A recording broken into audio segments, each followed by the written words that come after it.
পুড়িয়ে হত্যা করে পার পেয়ে যাবে এমনটি হওয়ার কোনো সুযোগ নেই। আমরা পৌরবাসী এই পৌর থেকে বিপ্লবী কণ্ঠ নিয়ে বলতে চাই, জুলাই এখনো চলমান, জুলাই কিন্তু এখনো ঘুমায় নাই। আপনারা মনে রাখবেন পৌরবাসী ঘুমায় নাই।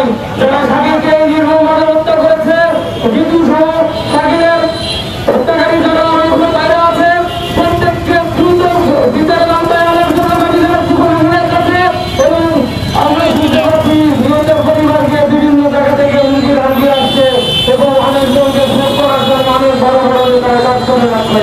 তাদেরকে মুখে নিয়ে বলতে চাই, যদি আপনারা এই সকল সন্ত্রাসীদের বিচ্ছিন্ন করতে থাকেন তাহলে মনে রাখবেন সন্ত্রাসী কিন্তু কোনো দলের নয়, কোনো গোষ্ঠীর নয়। যদি তাদের দালালি করেন আপনাদের পিঠের চামড়া কিন্তু তোমরা সাধারণ জনগণ